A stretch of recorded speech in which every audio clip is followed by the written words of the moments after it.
오늘 우리가 다룰 인물은 솔로몬입니다. 솔로몬 그러면 여러분 맨 먼저 기억나는 그의 인상이 무엇입니까?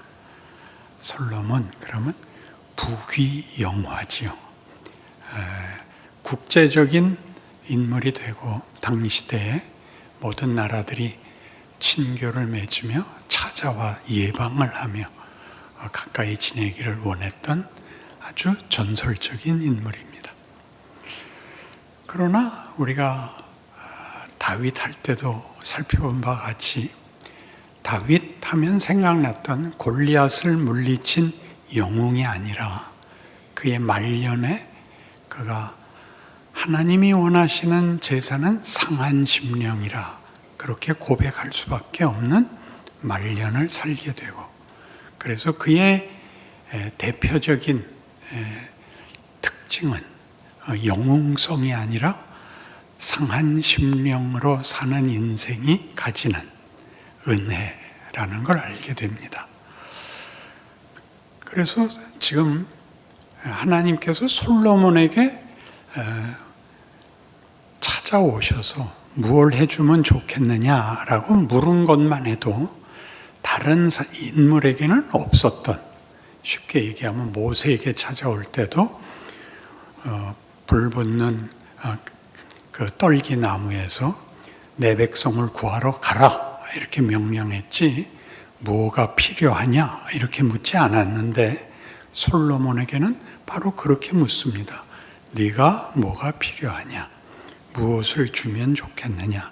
그러자 지혜를 구했고 그것이 하나님 마음에 아파요.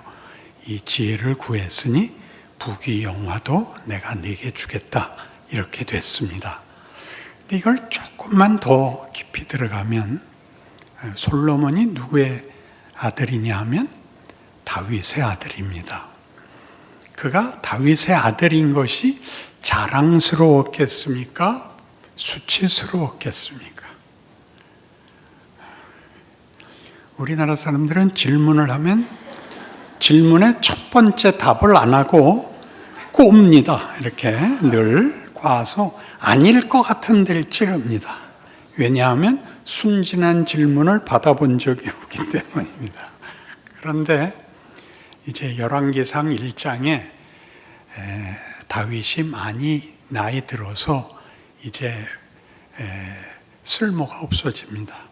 아비삭이라는 그 지금으로 얘기하면 간호원 같은 여자가 그를 돌봐야 됐던 말년을 정신없이 살아가는데, 아도나이라는 왕자가 반란을 일으키고 자기가 왕이라고 선언을 하죠. 그러자 나단 선지자가 와서 밧세바와 함께 다윗에게 하나님이 당신에게 약속한 그 약속을 솔로몬을 위한 것이지 이 아도니아가 아닙니다. 정신 차리십시오 해가지고 다윗이 솔로몬을 드디어 왕에 앉힙니다. 그 내용 속에 말하자면 다윗이 있고 밧세바가 있고 나단이 있고 아도니아가 있고, 아도니아라는 왕자는 얼마나 지지도가 높았냐 하면 당시에 군대 장관이었던 요압까지도 아도니아 편을 들었을 정도인데, 솔로몬은 아무 발언권이 없습니다. 그렇죠? 그는 결정 난 것이 왕위를 이어받게 되었지만 그 자신은 자신이 없습니다.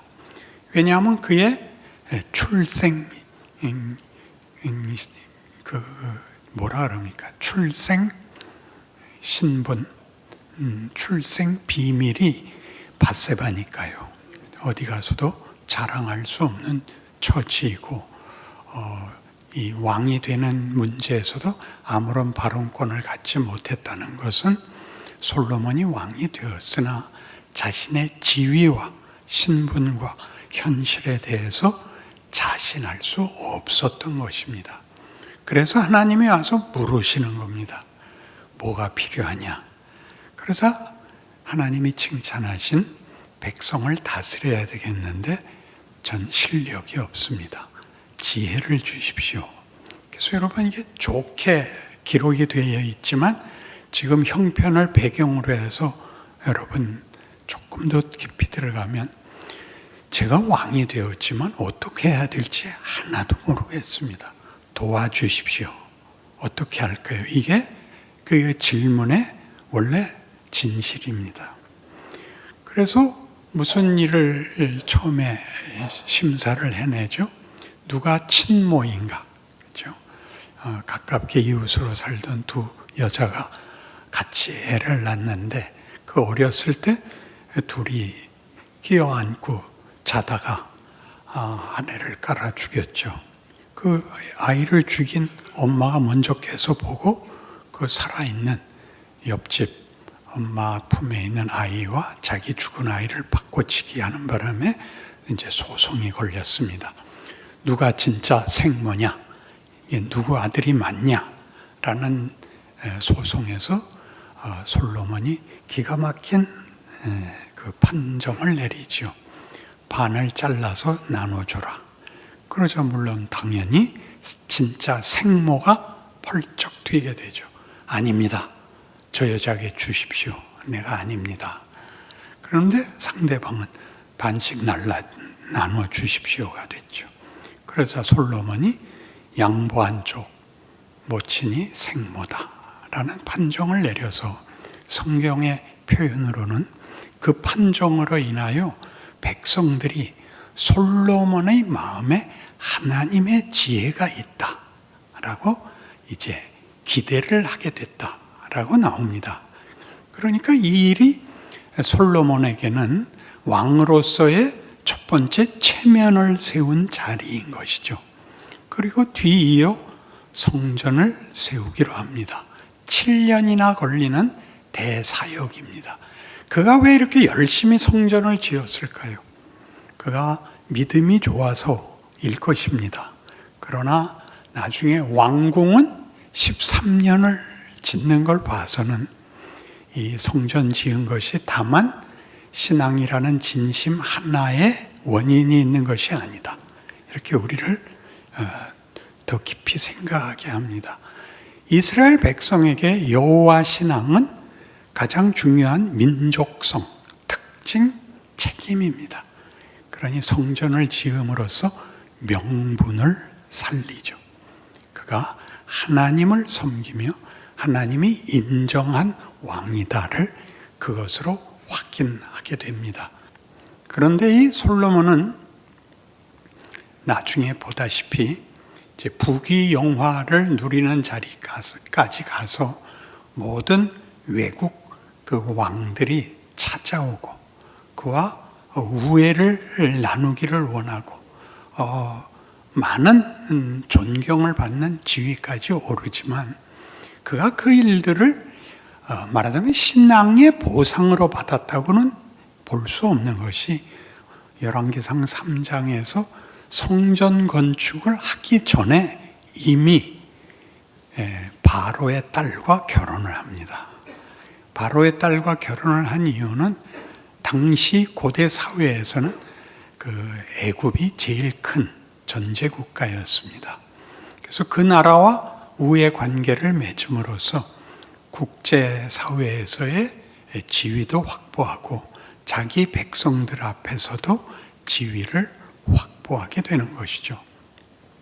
그래서 그는 성전을 짓고 힘을 다하여 짓고 오늘 본문으로 본 것 같이 아주 명기도와 설교까지 하고 이렇게 흠잡을 데 없는 것 같이 됐는데 희한하게 11장에 오면 그가 제가 11장 1절부터 읽어볼게요. 솔로몬 왕이 바로의 딸 외에 이방의 많은 여인을 사랑하였으니 곧 모압과 암몬과 에돔과 시돈과 헷 여인이라. 여호와께서 일찍이 이 여러 백성에 대하여 이스라엘 자손에게 말씀하시기를 너희는 그들과 서로 통혼하지 말며 그들도 너희와 서로 통혼하게 하지 말라. 그들이 반드시 너희의 마음을 돌려 그들의 신들을 따르게 하리라 하셨으나 솔로몬이 그들을 사랑하였더라. 이렇게 됩니다. 그래서 우상을 섬기게 되는데 그 다음 절이 기가 막힙니다. 왕은 후궁이 700명이요, 첩이 300명입니다. 이게 다 국제결혼입니다. 거의 다.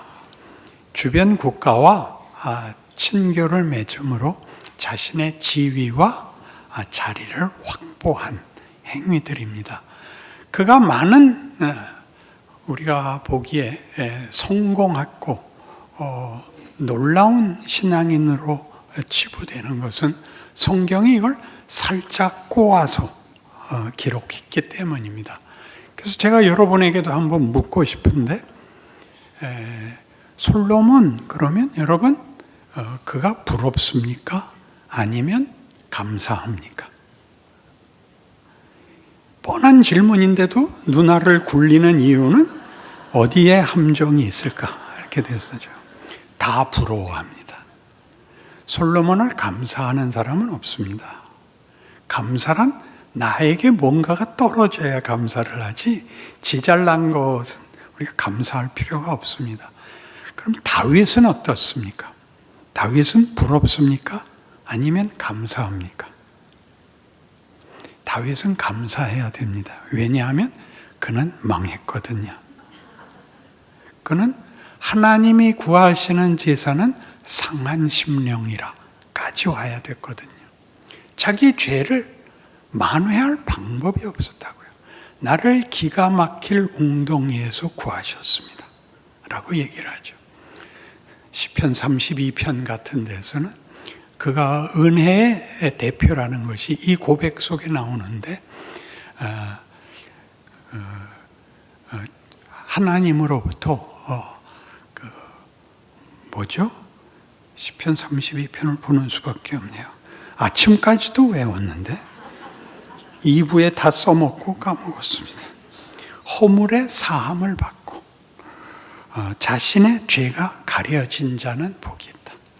이건 순전히 용서죠. 그걸 만회한 것이 아니라 해결할 방법이 없는 걸 하나님이 용서해 주신다는 사실로 자신의 정체와 하나님과의 관계에 대한 은혜의 통로를 고백하였기 때문에 우리 모두로 하여금 다윗이 감사한 겁니다. 우리가 제일 잘못한 자리까지 다윗이 함께하고 있기 때문에, 다윗이 은혜의 대표였다면, 그래서 예수님마저 오실 때 아브라함과 다윗의 자손 예수 그리스도의 세계라 이렇게 시작되니까 우리의 지금 처지도 하나님 앞에 은혜를 입을 수 있다라는 측면에서 우리는 그가 감사한 것입니다. 그렇다면 사울은 사울의 잘못으로 인하여 다윗에게 왕위가 넘어가는데 뭘 잘못했죠? 사무엘상 15장에 그 사무엘이 하나님의 명을 받고 사울에게 아말렉을 쳐서 진멸하라는 명령을 전합니다. 모든 생명 있는 것을 진멸해서 말하자면 가축까지도 멸해라 하였는데 가축을 전리품으로 남겨오죠. 사무엘이 꾸짖습니다. 왕께서 왜 하나님 말씀을 듣지 않았습니까? 왜 이 가축들은 살려왔습니까? 이것은 하나님께 제사 지내려고 가져온 것입니다. 그러자 사무엘이 뭐라고 구중을 했죠? 순종이 제사보다 낫습니다. 거역하는 것은 우상에게 절하는 죄와 같습니다.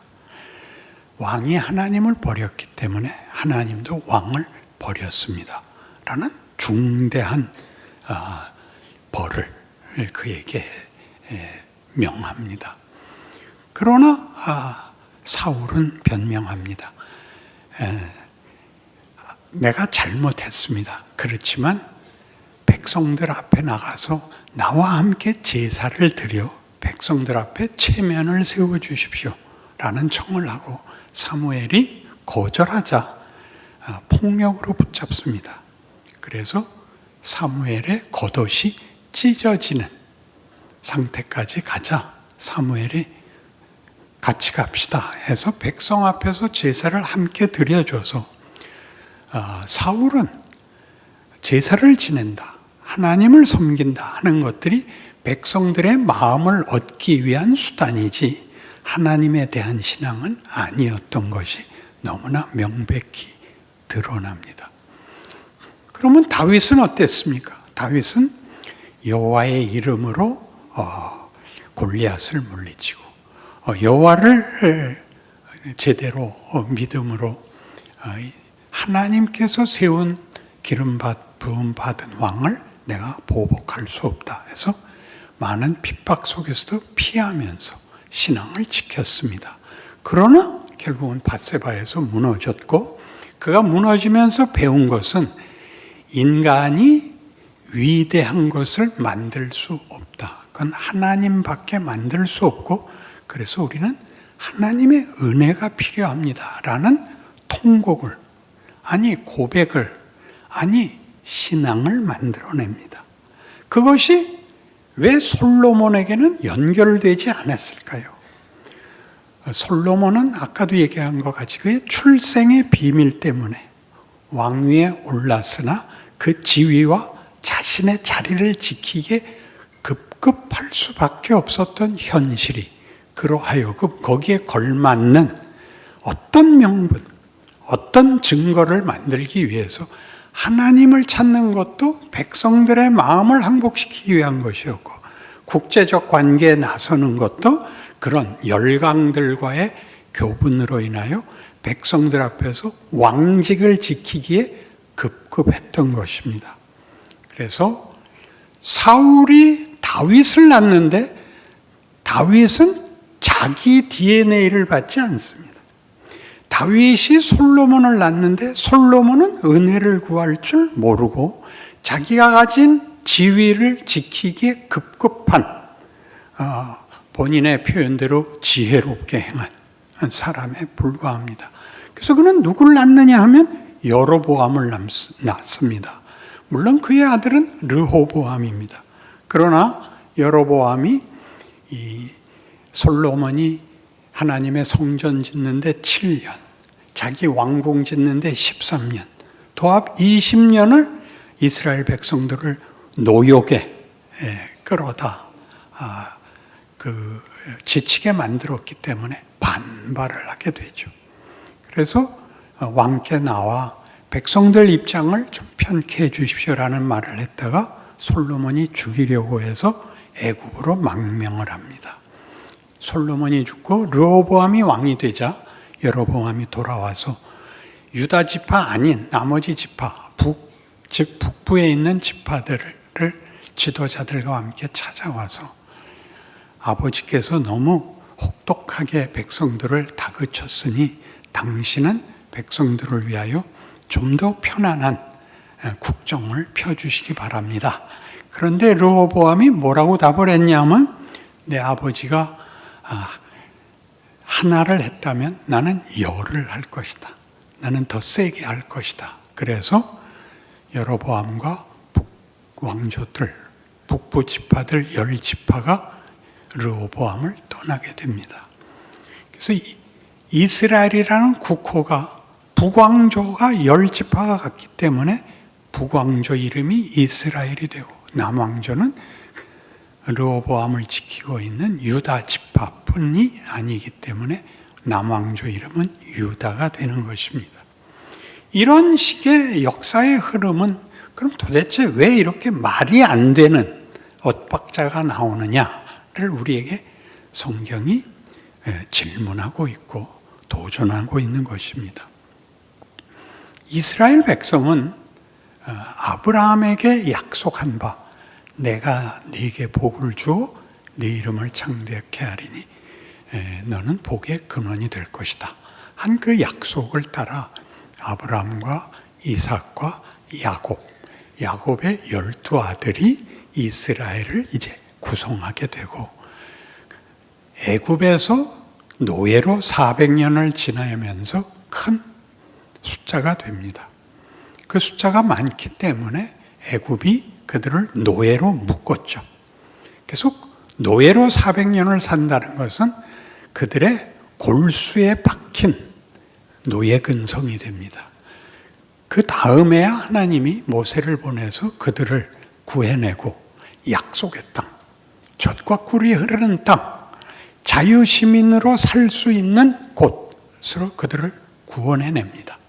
그래서 그들이 자유를 얻었지만, 그리고 그들을 구원하신 하나님이 10가지 재앙과 홍해를 가르는 것과 또 반석에서 내는 물과 하늘에서 내리는 만나들을 보았지만, 가나안 땅에 오자 그저 태평하게 사는 게 다지 하나님을 섬길 마음이 없습니다.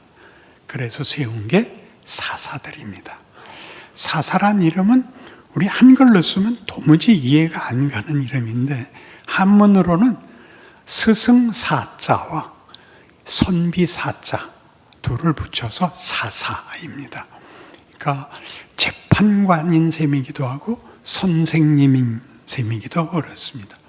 그들이 어떻게 선생 노릇과 재판관 노릇을 했느냐 하면, 이스라엘 백성에게 바른 신앙의 길을 가르치고 틀린 것을 꾸짖고 하는 역할을 맡았던 것이죠.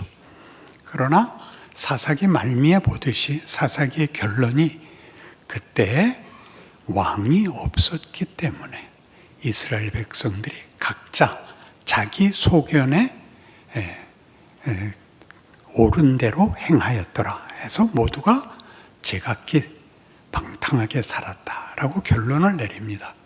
그래서 사무엘 때에 드디어 백성들이 와서 왕을 달라고 하죠. 사무엘이 싫어합니다. 너희의 왕은 여호와뿐이다. 그러나 저들이 모든 나라가 왕을 두고 있기 때문에 국력이 집중되어 저들이 쳐들어왔을 때 우리가 힘을 못 쓰니 우리에게 왕을 주어 우리를 다스리게 하고 전쟁에 나가 이길 수 있게 해주십시오. 사무엘이 싫어했지만 하나님이 허락하십니다. 너를 버린 것이 아니라 나를 버린 것이다. 그러나 왕은 세우자. 하나님께서 하나 내다보는 적극적인 의미는, 왕이 재판관보다 더 큰 권력을 가지게 되므로 그 권력으로 백성들을 인도할 수 있다면 지도자 노릇을 더 잘할 수 있을 거다라는 어떤 기대가 거기에 있습니다. 그래서 처음 뽑은 게 사울인데, 사울은 자기 자리를 지키기 위해서 백성들 마음을 사기에 바빴고, 다윗은 좋은 신앙을 가졌지만 그 좋은 신앙의 보상을 받는 문제가 아니라 자기가 알고 있는 신앙의 영웅성 말고 하나님이 만들려고 하는 인격과 성품이라는 창조의 목적을 이루기에는 택도 없이 부족하다는 것을 밧세바 사건으로 깨우치게 됩니다. 그것은 하나의 사건으로 끝나지 않고 자식들의 반란이 왜 일어납니까? 부모가 못나서 일어나는 겁니다.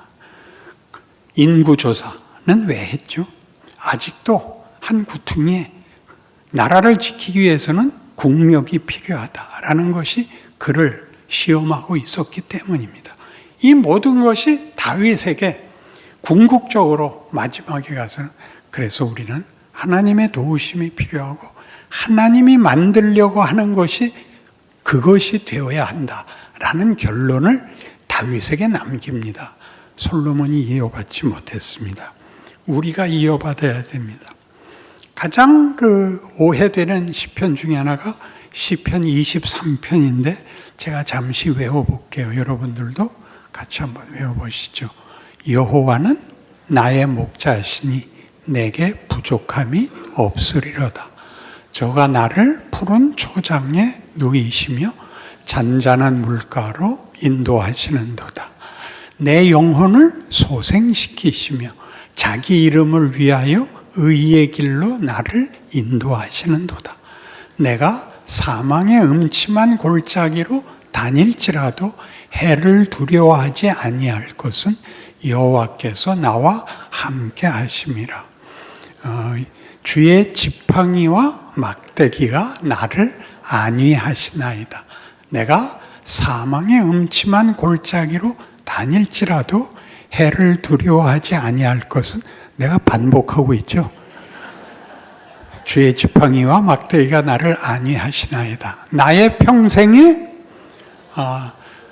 주의 선하심과 인자하심이 나를 따르리니 내가 여호와의 집에 영원히 거하리로다. 이 시를 우리는 다윗이 만족하여 드린 신앙상의 모범적 고백이라고 알고 있고, 그래서 가장 아름다운 시라고 알고 있습니다. 그러나 이제 다시 보십시오. 그의 안심은 주의 선하심과 인자하심이 저를 붙잡고 놓아주지 않아. 제 운명은 아버지 집의 식구가 된다는 것을 저는 믿습니다. 라는 고백인 것입니다. 그러니 이 고백은 여러분들 모두에게 어떤 은혜가 되느냐 하면, 여러분들이 최악의 경우에 있을지라도 여러분이 그 자리가 운명이 될 수 없다고 다윗이 고백하고 있는 것입니다. 그러니까 다윗의 고백은 그 감사와 충만한 은혜 가운데 이렇게 하나님 앞에 이런 고백을 함으로써 그의 위대함이 표현되는 것이 아니라 하나님의 은혜와 하나님의 목적이 얼마나 굉장한 것인가를 아는 자의 끝없이 깊은 어떤 자각, 어떤 놀라움 같은 것들이 그를 숨도 못 쉬게 만든 고백들로 시편 23편을 만들고 있는 것입니다. 그러니까 우리가 무슨 성경에서 멋진 고백이나 멋진 기도나 멋진 상황을 볼 때마다 우리는 그 영웅성, 그 멋짐에 늘 놀라는데, 그런 것들은 다 뭐냐 하면 하나님이 하시려는 일은 우리의 상상을 뛰어넘는구나. 그리고 우리를 위해서 하나님이 그러시는구나 라는 대로 우리를 몰아가야 되는 것입니다. 그래서 솔로몬은 그의 이름이 평화입니다. 근데 그가 만든 평강은 자기 혼자 평화로웠지, 700명이나 되는 후궁과 300이나 되는 첩을 데리고 평안했을 거라고 생각하십니까? 왜 하나님이 부부를 하나씩만 줬을까요? 둘은 감당을 못하기 때문입니다. 1000명이나 데리고 그의 인생이 행복했을 거라고 우리 상상할 수 없습니다. 그러니까 여기 어떤 한 번 꼬은 진실이 있나요? 너희가 원한 성공은, 너희가 원한 자랑은 기껏 이거란다 라고 보여준 것이 솔로몬인 것입니다. 그래서 우리가 예수를 믿는다는 차원에서 하나님이 누구시고 우리에게 뭘 하려고 하는가 하는 문제에서 우리가 제일 많이 빠지는 시험이 도덕성입니다. 종교성입니다. 도덕과 종교에서 착하게 살아야 되고 열심히 믿어야 되고 라는 윤리로 가고 있지, 본문을 이해하는 데 있어서 기독교 신앙인들이 가장 많이 실패를 합니다. 인간에게 무엇을 만들려고 하는가, 나에게 일어나는 모든 일에서 하나님이 무슨 도전을 하고 있는가를 깨우치지 못하면 매일 회개하다 그만입니다. 회개라도 해야 마음이 편하니까.